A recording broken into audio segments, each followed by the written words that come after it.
একটি দুটি কাছের মানুষ, একটি দুটি দূরে, বিন্দু বিন্দু কান্না হাসি তোমার আমার সুরে। একটি দুটি প্রজাপতি দাঁড়িয়ে শূন্যে, আকাশ ভরা সূর্য তারা তোমার আমার জন্যে, তোমার আমার জন্যে, তোমার আমার জন্যে।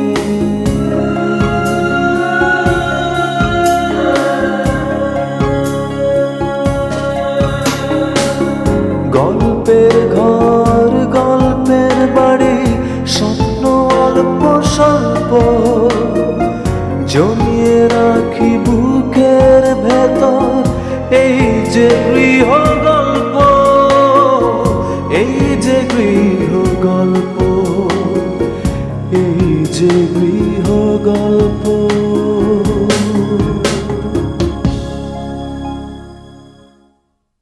ছোট শালক কোথায়? এবারই পাখা পাখা বুদ্ধিজীবী এসো। না না, এভাবে চলে গেলে তো চলবে না, আমার কথা শুনতে হবে তো। ঠিক মতো খবর না নিয়ে আমাকে ডিভোর্স দেওয়া হচ্ছে। হ্যাঁ, এ তো স্বেচ্ছাচারিতা। জানতে চাস কেন ওই বোবা লোকটাকে আমি এড়াতে চাই? হ্যাঁ মা, আজ আমার খুব শুনতে ইচ্ছা করছে। প্রথম দিনই আমি ওই লোকটাকে চিনতে পেরেছি, তাই। তাহলে এতদিন বলনি কেন? মানুষটা তো খুব বলতে পারো, আজ নিজেদেরটাও শোনো। এই কি বলবি? আমি কি কিছুই জানি না? আমি সব জানি। এক ফারজান আন্টিকে নিয়ে তোমরা ভাই দুই ভাই যা শুরু করেছো। ওই ফ্যামিলির প্রত্যেকটা মেয়ে খারাপ, চরিত্রহীন, এমনকি তোমার ওই বুশরা আর তোমার এই আদরের বউটা বলি। Son of a bit.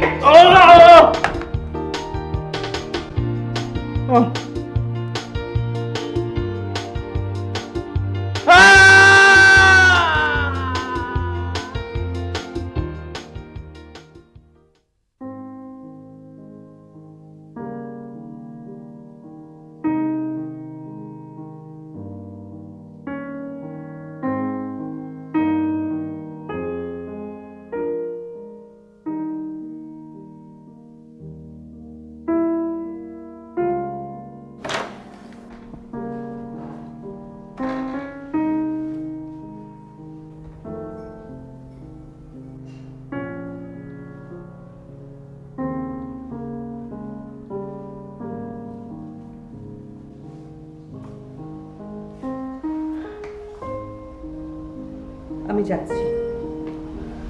কোথায় যাবে? এখানে যখন থাকতে পারলাম না, কোথাও না কোথাও তো জায়গা করে নিতেই হবে।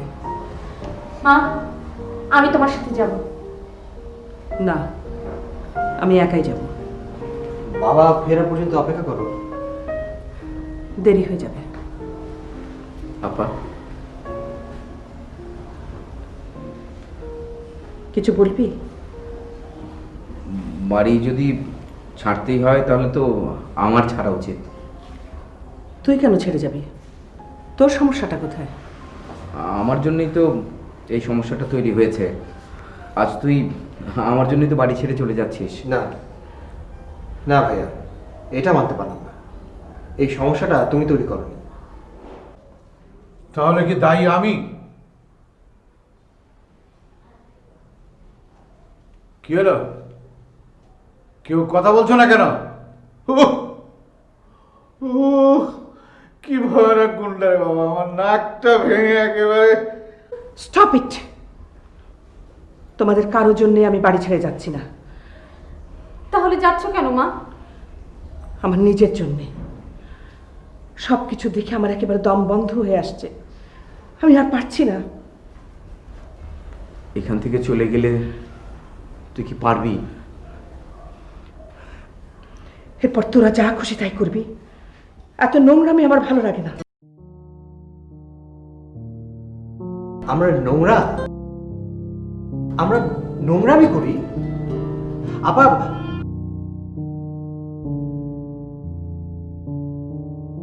সব নোংরাই তো।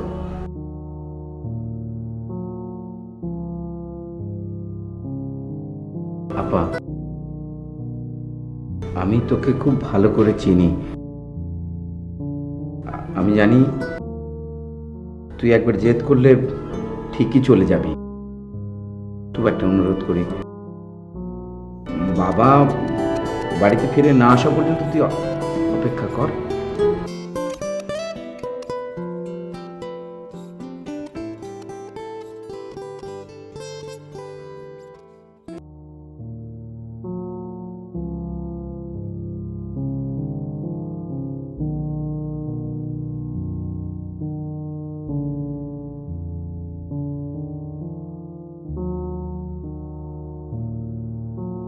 আপা চলে গেল?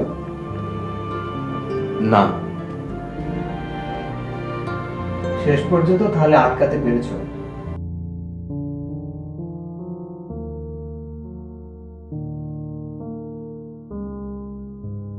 আপার থেকে যাওয়াটা বোধহয় তোর পছন্দ হয়নি।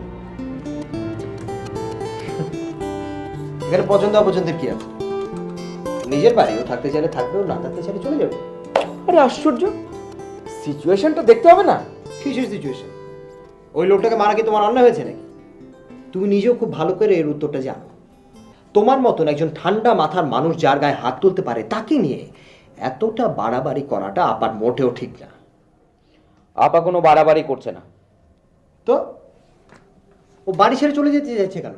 আরে ও তো দুলাভাইয়ের সঙ্গে যেতে চাচ্ছে না, যেতে চাচ্ছে একা। তার মানেটা কি দাঁড়ালো? আমরা সবাই মিলে এমন কোন নিকৃষ্ট কাজ করেছি যার কারণে আপাকে একা একা বাড়ি ছেড়ে চলে যেতে হচ্ছে? উল্টো করে ভাবলে এরকমই দাঁড়ায়, কিন্তু আমি তোর মতন করে ভাবতে চাচ্ছি না। হ্যাঁ, কারণ তুমি সত্যটা স্বীকার করতে ভয় পাও। সব সত্য সব সময় মানুষের জন্য সুখকর হয় না, তোকে আরো ভালো করে চিন্তা করে দেখতে হবে। আপা একা একটা মেয়ে মানুষ। হ্যাঁ, আরো একটা মেয়ে মানুষকে একা তুমি পথে ছেড়ে এসছো, সে তো ঠিকই সার্ভাইভ করছে। ফারজানা আপা একা একটা বাড়ি নিয়ে থাকছে। আপার উচিত ছিল অনেক আগেই বাড়ি ছেড়ে চলে যাওয়া। জীবনে কখনো কখনো একা হওয়াটা মানুষের বড় বেশি প্রয়োজন।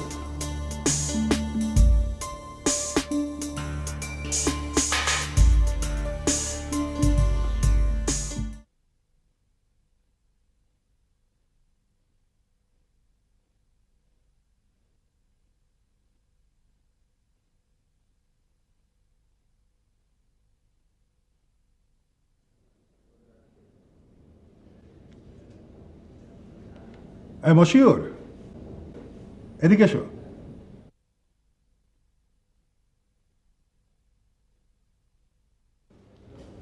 চাচা আপনি? বসো, কফি খাবে? জি না, আমার একটু তাড়া ছিল। আরে রাখো তোমার তারা, কফি তো। এই এক কাপ কফি। ওকে। তারপর বলো তোমাদের বাসার অবস্থা কি? জি ভালো। আচ্ছা, মিথিলার খবর কি? ও কি এখন সুস্থ? তোমাদের বাসায় অনেকদিন যাওয়া হয় না। মিথিলার অসুস্থতার কথা আপনি কোত্থেকে শুনলেন? ফয়েজ একবার বলেছিল বোধহয়। এখন ঠিক আছে, একদম ঠিক আছে। আর ও তো এমনিতে একটু এক্সেন্ট্রিক। হ্যাঁ, এই সমস্ত নানা রকম মানুষ নিয়েই তো আমাদের সংসার। এরই মধ্যে আমাদেরকে থাকতে হয়। মাঝে মধ্যে মাথাটা ঠিক থাকে না। আচ্ছা, তুমি হঠাৎ কফি হাউসে এখানে আসো নাকি? না মানে মানে এমনি মাঝে মধ্যে আসা হয়। কই, আমরা তো সেই কবে থেকে বসি। তোমাকে কখনো দেখেছি বলে তো মনে হয় না। না, এই যাও 2-4 বার এসেছি, তা আপনাদের জন্যই। হয় আব্বাকে নামিয়ে দিতে, আর নয় আব্বাকে খুঁজতে। তাই বলো, বাবাকে খুঁজতে। আজকে কি বাবা আসবে? না, আমি এসেছি আসলে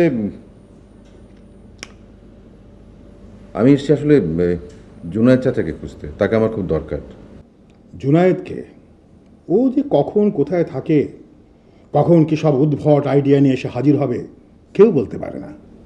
ও আসলে একটা পাগল। না, কথাটা ঠিক না। আপনারা কেউ জানেন না উনি আসলে পাগল নন। উনি আপা, আপা তুই আমার মুখের দিকে তাকিয়ে কথা বল। মুখের দিকে না তাকিয়েও কথা বলা যায়। ভয় হচ্ছে, মুখের দিকে তাকালে যদি মায়ায় পড়ে যাস। হ্যাঁ তাই। তাহলে অতখানি মায়া আমাকে তুই কর। তোদের সবাইকে মায়া করতে করতে আমার মায়ার থলিটাই যে শেষ হয়ে গেছে, অথচ আমার প্রতি তোদের কারো এতটুকু মায়া হয় না। মায়ার চেয়ে কি ভালোবাসা ছোট?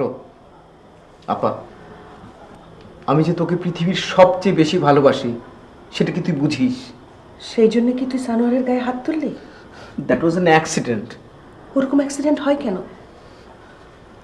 তুই আমাকে ভালোবাসিস, কিন্তু আমি যে ওই লোকটাকে, আরে সেই জন্যই তো লোকটাকে সহ্য করা হয়। তার মানেটা হলোটা কি? আমাদের সবাইকে তোর সহ্য করতে হয়। আপা প্লিজ, ওই লোকটার সাথে তুই নিজেকে এক করে দেখিস না। লোকটা আমার স্বামী। হতে পারে, হতে পারে তোর স্বামী। হ্যাঁ হতে পারে লোকটা তোর স্বামী, কিন্তু আমি তো তোর ছোট ভাই। তোরা কেউ আমার ব্যাপারটা একবারও বুঝলি না। আপু আচ্ছা, আমি যদি দুলাভাইয়ের পায়ে ধরে আমার ভুলটা স্বীকার করে নিই, তাহলেও কি তোর রাগ কমবে না? তোদের কারো উপর আমার রাগ নেই। আমার রাগ আমার নিজের উপরে। নিজের জীবনের অর্থহীনতা এত প্রকটভাবে চোখের সামনে দেখা দিচ্ছে। আবার একটা কথা বলি, রাগ করবি? বল। কথাটা বলা ঠিক না, ব্যাপারটা একরকমও না, তবুও বলি। তুই তো দুলাভাইকে বারবার সুযোগ দিস, তুই আমাকে কি একটিবারের জন্য সুযোগ দিবি না?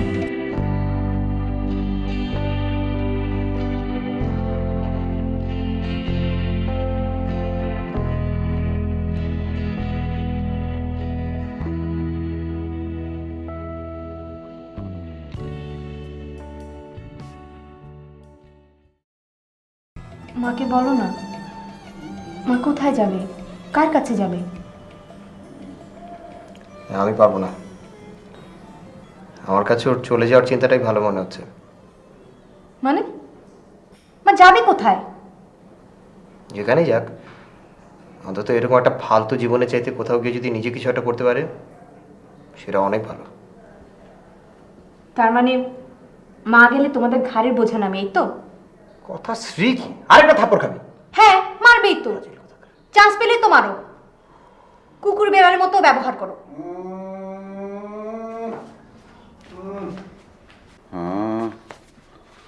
কি হলো বাবা?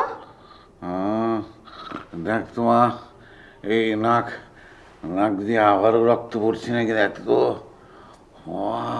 না, আগের রক্তই মনে হচ্ছে। ব্যথা করছে?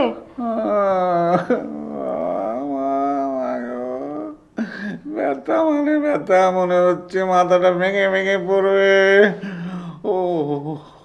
ও ডাক্তার বেটাকে বললাম যে একটা স্ট্রং পেইন কিলার দিতে দিল না, অ্যান্টিবায়োটিক। ও চলছে তো চলছেই, কবে শেষ হবে কে জানে। ও এত সময় হয়ে গেল, আসছে না কেন? আসবে তোর মামার গোষ্ঠী টের পাবে, কত ধানে কত চাল। তোমরা মানুষ না, এখন বুঝতে পারছো? তোমাদের এখানে থাকাই ঠিক না। হো, এই যে এত বছর ছিলি, এই যে তোকে কোলে পিঠে করে বড় করলাম, তার জন্য এখন দুঃখ হচ্ছে, তাই না? হচ্ছেই তো। তোমাদের জন্য মা এবারে কাজের মানুষ হয়ে গেছে, আর আমি আমার বাবার ফ্যামিলি কাউকে ঠিকভাবে চিনতে পারলাম না। আমার ইচ্ছে হচ্ছে একটা কাপড় দিয়ে তোর মুখটা পেঁচিয়ে বন্ধ করে দিই, টেপ মেরে দিই তোর মুখে। হ্যাঁ, মেরে ফেলো, ওকে মেরে ফেলো, বাবা মেয়েকে মেরে ফেললেই তো সব ল্যাঠা চুকে যায়। আমি ছাড়বো না, আমার গায়ে হাত তোলা হয়েছে। অ্যাটেম্পট টু মার্ডার 302 আর 307 ধারা। 302, 307 এগুলো কি? বুঝলে মশিউর, সময়টা বড্ড খারাপ যাচ্ছে। মানে সময়টা মানুষকে চাপের মধ্যে ফেলে দিয়েছে। স্পেশালি যারা সেন্সিটিভ, ইমোশনাল, তাদের জন্য সময়টা একদম জঘন্য। একটা রিলে রেসের মধ্যে ফেলে দিয়েছে। এই তো আজকের পত্রিকাতেই আলফ্রেড সাইদের একটা লেখা আছে। লোকটা তো বুদ্ধিমান, সে জানে মার্কিন মুল্লুকের মানুষেরা আসলে কি চায়। সবাই দৌড়ের মধ্যে একটা ক্লান্ত। জি, কিসের দৌড় চাচা? আরে প্রতিষ্ঠা, প্রতিষ্ঠা। কত দ্রুত তুমি প্রতিষ্ঠা পেতে পারো। দরকার হয় তুমি মানুষের মাথায় বাড়ি দাও, ভয় দেখাও, এক্সপ্লয়েট করো। এসব তুমি যত দ্রুত করতে পারবে তত দ্রুত তুমি বড় হয়ে যাচ্ছ। জি, বুঝেছি। না না না না, তুমি তো বুঝবেই, নিশ্চয়ই বুঝবে, মানে আমার চাইতে ভালো বুঝবে, কারণ তুমি এ সময়ের ছেলে। আমরা তো বুড়ো হয়ে যাচ্ছি। তবে তোমাদের ফাইটটা ভেবে খুব খারাপ লাগে। সরি, আমি বোধহয় তোমার দেরি করিয়ে দিচ্ছি। জি না, ঠিক আছে, আমি আর একটু বসি। জুনায়েদ চাচা বোধহয় আমাকে খুঁজছেন, বসি, হয়তো এসেই পড়বেন। জুনায়েদের জন্য অপেক্ষা করবে। জানো, জুনায়েদের জন্য অপেক্ষা করা মানে অমাবস্যার রাতে চাঁদ দেখার চেষ্টা করা এক। ইয়ে চাচা, কি যেন সময় টময় নিয়ে কি বলছিলেন? আরে ও সমস্ত হচ্ছে বকবকানি। আমরা তো 60s যুবক, ওই সময়টা অন্যরকম ছিল সারা দুনিয়াতে। আমরা বোধহয় আটকে গেছি ওই 60s, মানে গ্লোরি বেস।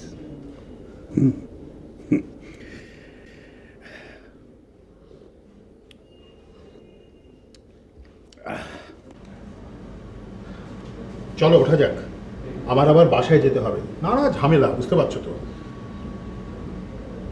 আপনি বরং যান, আমি না আর একটু বসি। তার মানে তুমি অপেক্ষা করবে জুনায়েদের জন্য। তুমিও দেখছি জুনায়েদের মতন পাগল। ঠিক আছে, বসো বসো।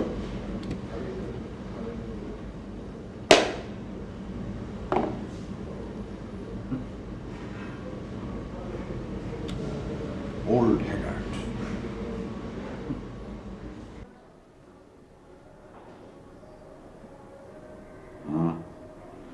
তুমি যাবে না? কোথায়?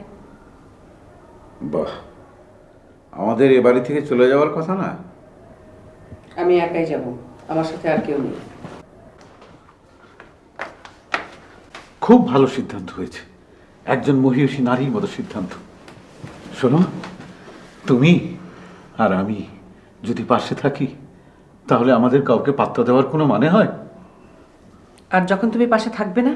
তার মানে আমার মৃত্যুর কথা বলছো? তোমার দায়িত্বহীনতার কথা বলছি। ও ও, এবার দেখবে কিরকম একটা তুলকালাম কাণ্ড ঘটিয়ে দিই। কি করবে? এমন কিছু করতে পারি যাতে এ বাড়িতে শুধু থাকবো তুমি আর আমি, আর কেউ থাকতে পারে না। তার মানে? একটু রস করলাম আর কি, রস। এখনো তোমার মনে রসের কথা আসে কি করে? ওই যে ওই রসের কথা মনে করেই তো এই নাকের ব্যথাটা ফুলে থাকি। উফ উফ উফ। ব্যাগের ভিতরে কি দেখছো? জায়গা। কিসের জায়গা? এই আমার 2-3টে কাপড় এখানে আটবে কিনা তাই দেখছি। যে বাড়িতে তোমার সামনেই আমার গায়ে হাত তোলে সে বাড়িতে ফয়েজ তোমার সাথে কথা বলেনি? কই না তো। ফয়েজ, ফয়েজ, না না না, শোনো শোনো শোনো, ফয়েজ একবার এসেছিল সম্ভবত আমার সাথে কথা বলতে, এই নাক সংক্রান্ত ব্যাপারই। তুমি শুনতে চাওনি? না, আমি পাত্তাই দিইনি। এ ব্যাপারে ওর সাথে কথা বলার কি আছে? কিন্তু ওর জন্যই তো। উইজি, আমার গায়ে হাত তোলার পরিণতি যে কি ভয়ানক হতে পারে সে আমি সময় হলেই বলবো। কি করবে তুমি? মারবো না। এ এ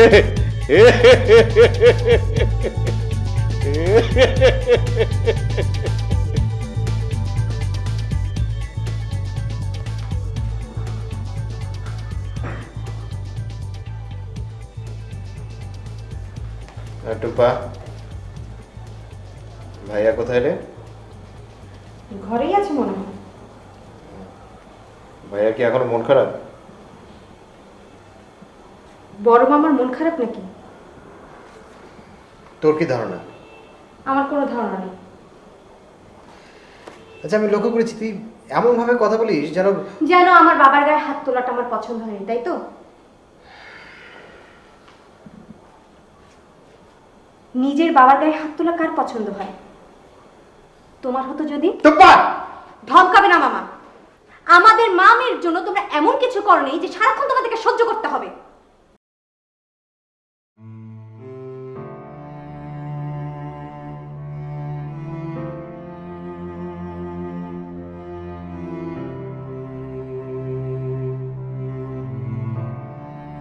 বুঝতে পারছো ভাইয়া কেন বাড়িতে থাকতে চাই না? রাসেল, টুম্পা কিন্তু কথাগুলো একেবারে মিথ্যে বলেনি। কি? হ্যাঁ, মানুষের মেজাজ খারাপ হলে কত কিছুই তো করতে পারে। যেমন আমি ভেবে দেখলাম যে কাজটা আমি খুব খারাপ করেছি।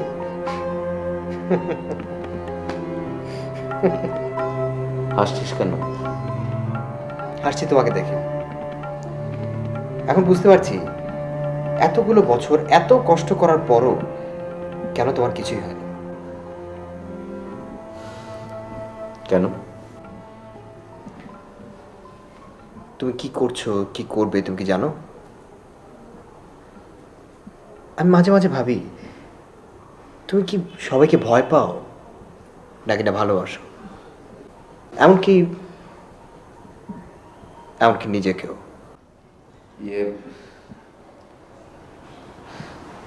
রাসেল, ভালোবাসলেই তো ভয় জন্মে, হারাবার ভয়।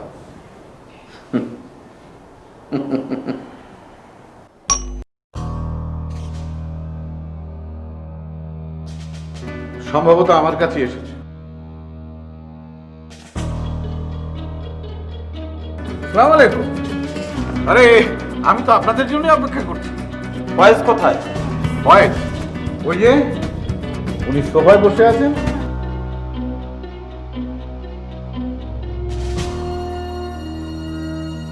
জি আমি, কিন্তু আপনারা?